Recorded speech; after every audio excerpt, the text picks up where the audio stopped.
This episode of The Turning Shed is brought to you by the Walnut Log and Nova Woodworking. Smart tools, powerful solutions.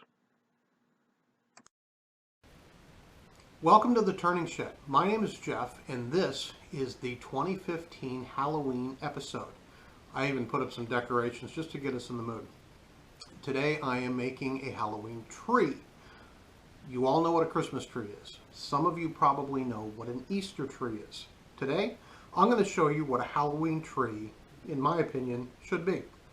I turned a dozen small ghosts and a dozen small witch hats, and this project was inspired by a tutorial that Craft Supply put out a couple of years ago where they made ghost and witch hat bottle stoppers.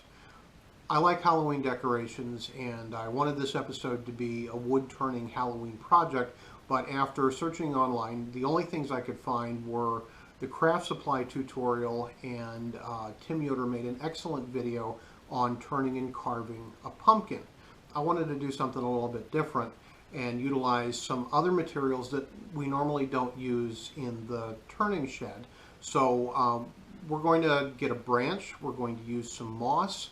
I turned a base out of a piece of scrap wood and a little paint, some fishing line, and some homemade cobwebs. I'll show you how to do those. And all of a sudden, we've got a pretty cool looking Halloween decoration. Anybody can do this. Minimal tools. You don't have to be a master turner or a high-end artistic painter. This is really a good project that anybody can do. Anyway, I also wanted to issue a challenge to all of the other turners out there, especially you, Mike Walt. We talked about this, and I'm going to go ahead and challenge you.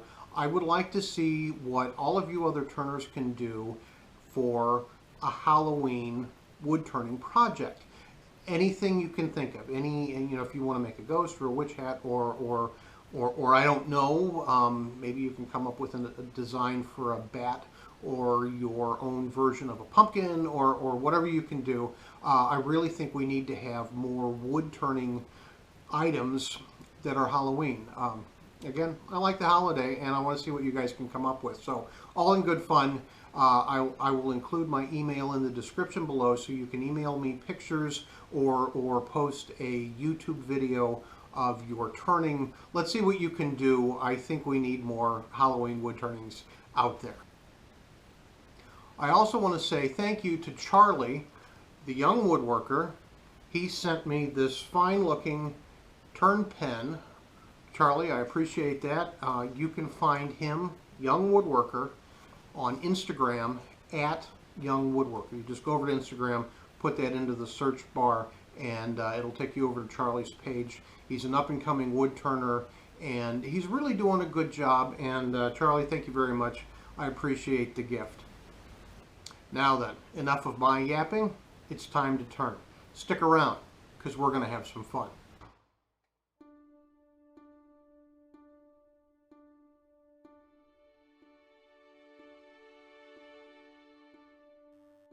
I'm starting out by roughing a piece of maple. This is repurposed material that came from a construction company. Thanks, Dave. And it was used, I think originally these are offcuts from some built-in furniture fixtures that the construction company was doing. It was his scrap, and I can use it as primary turning stock. So definitely a recycle type situation. I'm just using a spindle gouge. This is a 1/4 inch, I believe, spindle gouge, and I'm using that to shape out my little ghosty.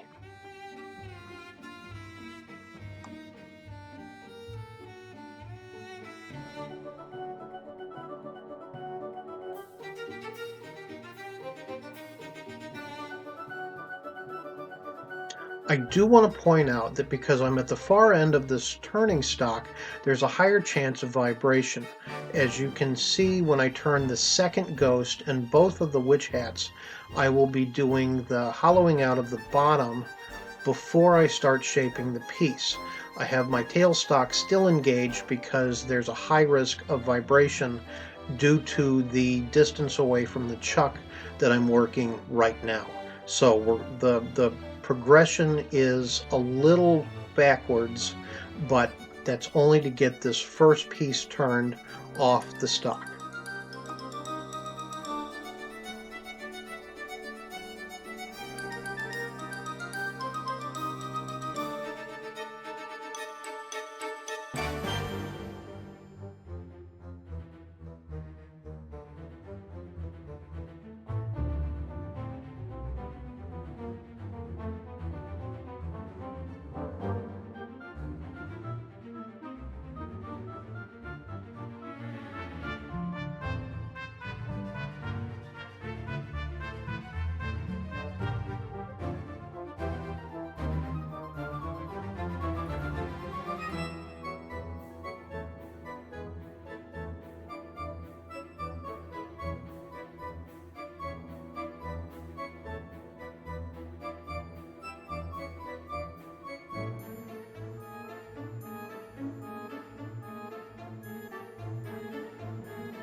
And here again, because I'm at the end of the turning stock, there's a greater chance of vibration, a greater chance of instability. So instead of hollowing to the center and pulling out, I'm making my primary passes first from the outside in.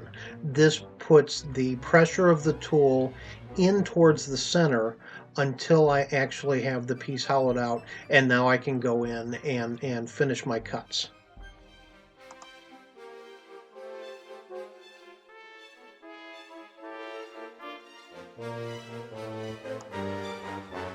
I do a basic sand, 150, 220, 320, just because I know that I'm going to be applying paint later, and the chance of the fibers lifting is reduced if you sand first.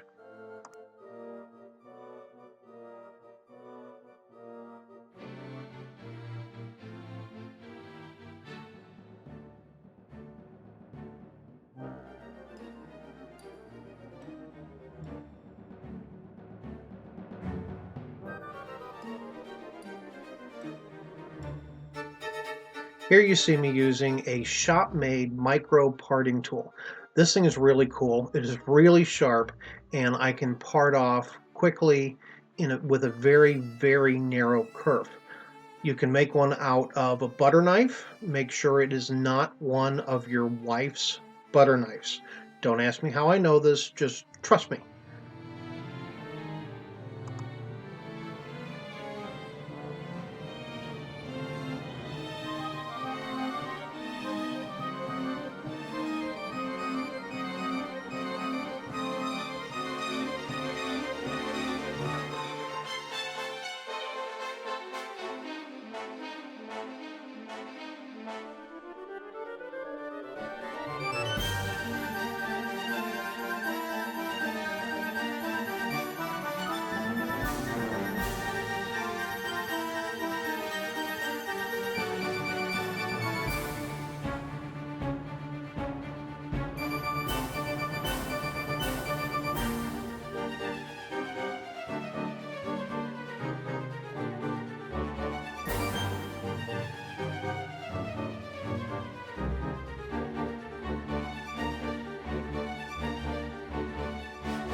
Once again, I'm using that same technique of a series of repeating cuts.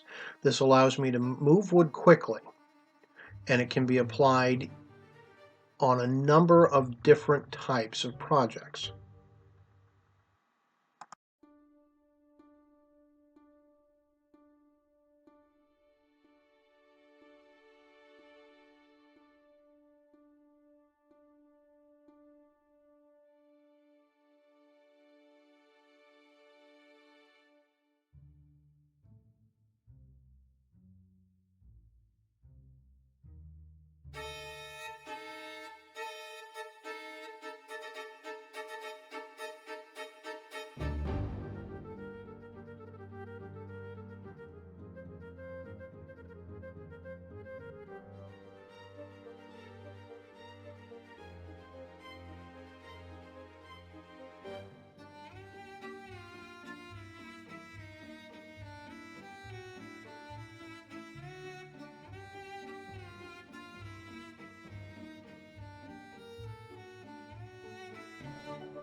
At this point, I have turned 12 ghosts and 12 witch hats.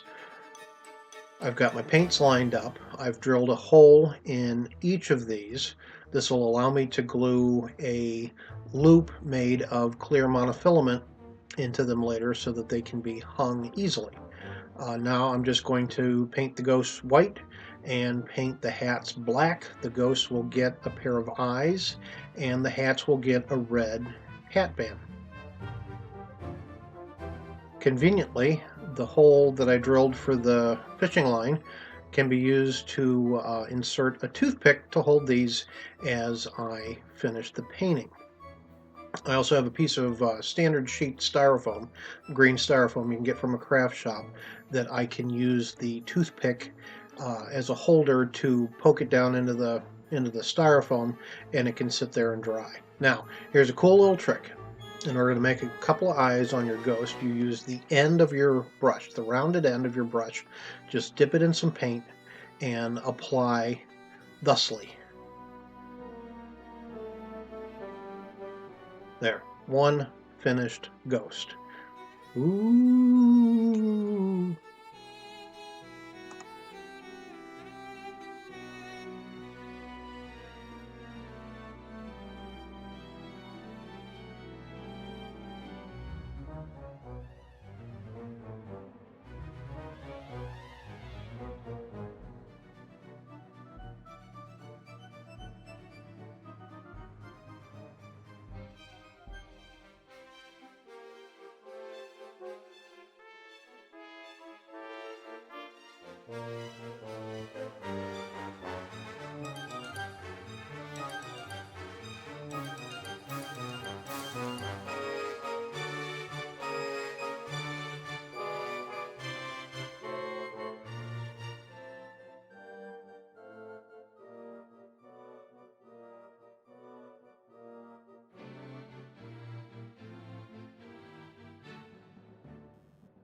Because I couldn't find the proper soft bristle brush to do the hat band, I do have to go back and touch things up, but because these are still on their little toothpick holders, it is very easy to go back and do whatever touch-ups you might need.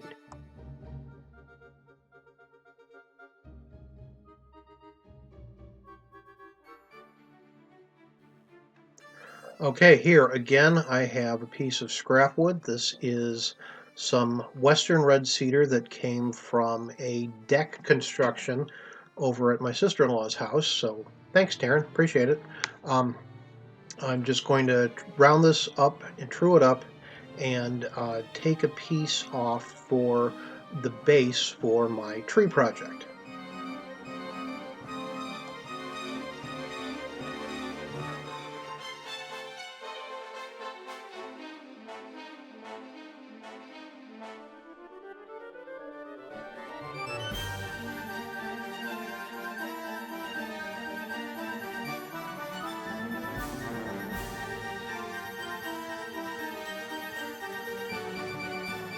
I'm hearing something odd.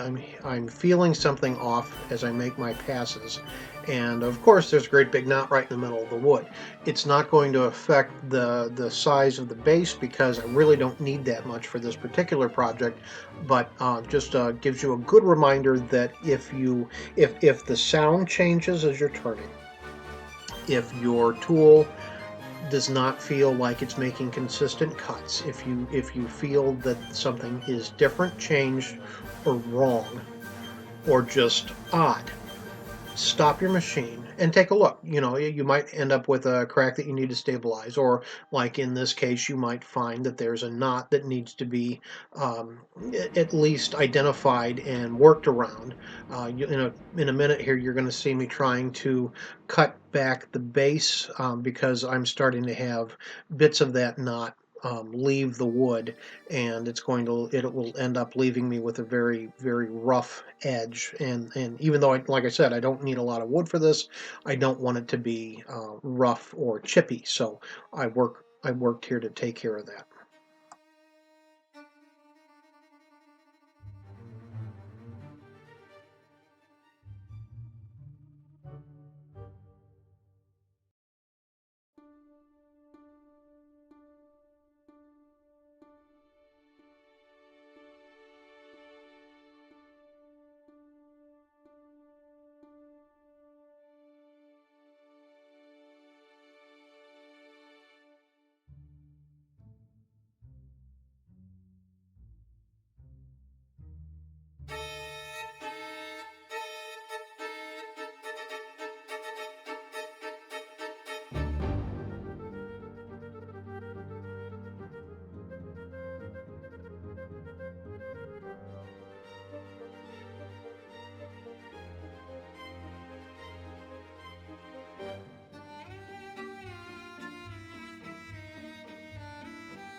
Okay, going to part the base off because I want this to sit flat and I don't want to have to go back and do a bunch of sanding on the bottom. I am going to undercut the base with the parting tool as I part off. You can see right there that the parting tool is at a slight angle into the inside of the base.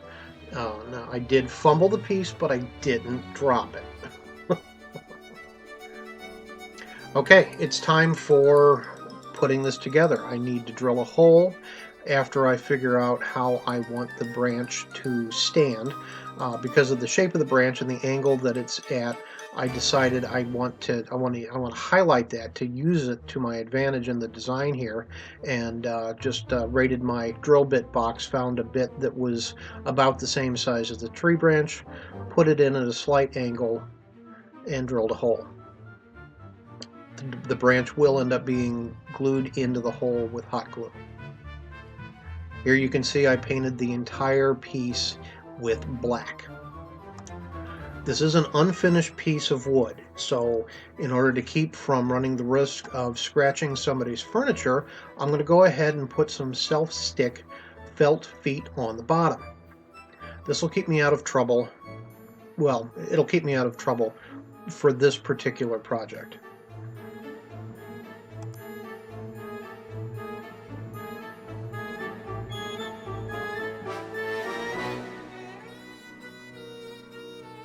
The next step is to take some moss and some hot glue and glue the moss onto the base.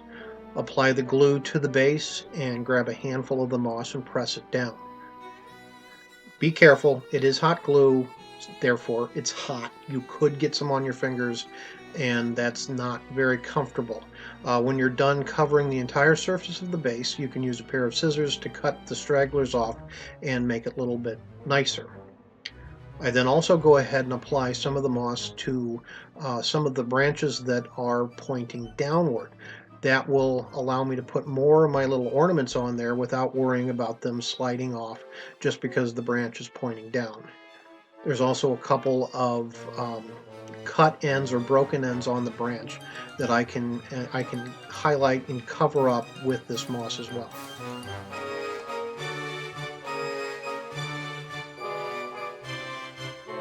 Time to hang the ornaments. This is pretty self-explanatory.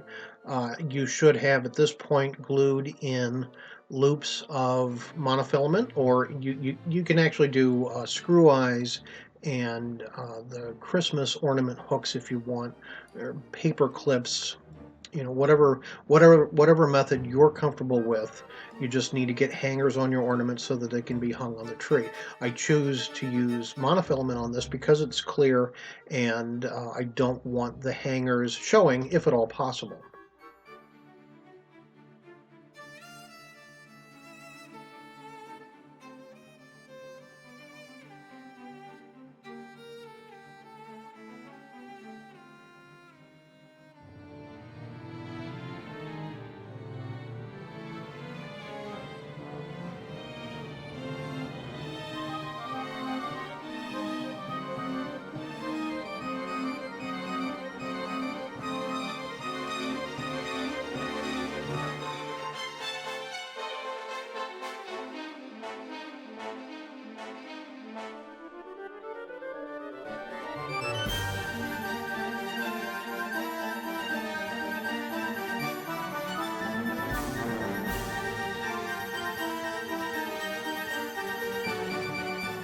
It is time to make some cobwebs. This really is a very simple process, and you need a couple of pieces of sheet styrofoam. These are scraps from the little holder that I was using to hold my toothpick propped ornaments as they dried after painting. Take some hot glue and just put a bunch of hot glue on one of the blocks of your styrofoam. Keep your fingers out of the way. It is hot, and like buttered toast, you're going to drop it and it's going to fall face down. You see I picked up a little moss there. Anyway, smash them together, smear them around, and then pull the blocks apart. The hot glue and the styrofoam will make these long strings that you can pull apart and just wrap around your piece. You can use this on any project that you want to add the look of cobweb to, and it's really pretty cool. You can keep using the blocks. If you need more glue, you're going to see me put a little more glue on here. I think I need a little bit more, but you can keep putting more glue on. I store these just kind of glued together, and when I'm ready to do the next project, pop them apart and add new glue. You can keep reusing. You don't have to scrape them out or anything. Just apply cobwebs to your heart's content. It's a little awkward because I'm doing this from the back of the piece for the benefit of the camera instead of doing it from the front of the piece where I can really see what I'm doing. So fortunately, it all ends up looking pretty cool.